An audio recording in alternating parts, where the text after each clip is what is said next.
ቦታ እነሱ ተሰብስቦ ከጸለየ በኋላ በዛ ስፍራ ላይ ከባድ የመንፈስ ቅዱስ ኃይል ይወርዳል።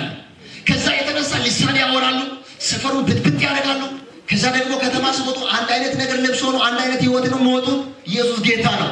የሚለብሱ አለባበሳቸው ይለያል፣ አነጋገራቸው ኢየሱስ ይመስላል።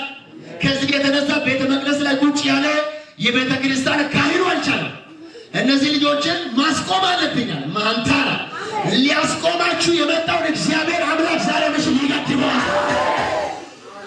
እነዚህ ልጆች ካልቆሙ ከተማችን እየተረበሸ ነው። እነዚህ ሰዎች ወይ ጸሎት ማቆም አለበት ወይ ከተማችን መልቀቅ አለበት ብሎ ወደ ራሳቸው ጠርቶ ጠየቁ። በማን ኃይል በማን ስልጣን ነው የምታደርጉት? በጥያለቻ ሉካታ እንደ ጴጥሮስ እግዚአብሔር ያብዛችሁ።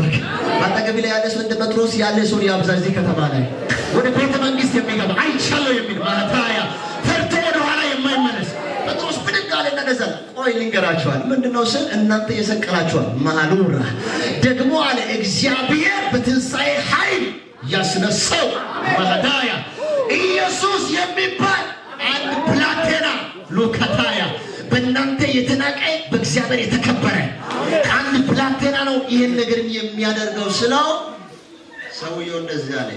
ሲያወራ ጴጥሮስ እንዳልተማረ አየና ኢየሱስ አልተማረም። ቆይ የሚናገረው ደግሞ ከተማረ ሰው የሚበልጥ ነገር ያወራል። ነገሩ እንዴት ነው? እስቲ ቆይ ውጭ እናውጣና እንወያያለን። ባጠገብ ላይ ያለ ሰው ውጭ አውጥቶ መወያየት በለው። ላንተ ገና የምትሄድበት እድል ነው የሚያሳየው በለው። ትሄዳለህ፣ ውጣ ሂድ እየተባልክ ነው በለው። እንደ ጴጥሮስን ውጭ አውጥቶ እነሱ ውስጥ ላይ ያወራሉ። ሲያወሩ እንደዚህ ይላል ኢየሱስ ጌታ። አንድ ካህኑ እንደዚህ ይላል ከመካከላቸው ቆይ አለ እኛ እነዚህ ሰዎች ይላል ከከተማችን ነቅላለን፣ እንወግራለን፣ እናጠፋለን ብለን ብንወያያል አንድ ነገር አለ። ምንድነው? ልንሸሽጋቸው የማንችልበት ኢየሱስ ጌታ ነው። ልንሸሽግ የማንችልበት ምልክት በእጃቸው ሆኗል። ምንድነው የሆነው? አንድ ሽባ በቤተ ክርስቲያናችን በራፍ ላይ ቁጭ ያለ ሰውዬው አታውቁም እንዳለው የላካታያ ያ ሰው እኮ ሽባነቱን ተርትሮ አሁን ከነሱ ጋር እየተራመደ ነው። ምስክርነት አላቸው። ምስክርነት እያለ ደግሞ እነዚህ ሰዎችን መውገር መግደል አንችልም። ባጠገብ ላይ ያለ ሰው እግዚአብሔር ካንተ ጋር ካለ በለው በምስክርነት ትመላለሳለህ በለው። ስለዚህ አንድ ነገር አንችልም ማለት ብንወግር ሰዎች በእኛ ላይ ይነሳሉ።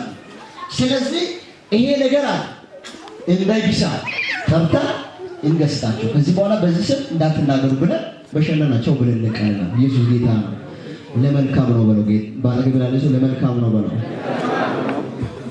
ጠሩና ተፉባቸው፣ ተናገሩ በቁጣ ሁለተኛ በዚህ ስም እንዳትናገሩ ምናምን ስል ጴጥሮስ አሁን ገባበት መንፈስ ማናደው። ባጠገብ ላይ ያለ ሰው ሲናገሩብኝ የሚብስብኝ ነገር በለው። በመንፈስ ዓለም ከሆነ ይሰራሉ በለው፣ በስጋ ከሆነ ዝም በለው። ሃሌሉያ። ጴጥሮስ አሁን ተነሳና እኛ አለ እግዚአብሔር መስማት ትተን እኛን እናንተ መስማት አንችልም ማለት። ከዛ በኋላ ሰውየው ግራ ገብቶ በቃ ሂዱ እናንተ ጦሳ የተነሰሩ ያግደግስ ማሉካታ ባጠገብ ላይ ያለ ሰው ኋላ ይያግ የተነደው ሰው ነው ባዳን ጦሳ ይፎ ያግዲ ኢየሱስ ጌታ። እነዚህ ልጆች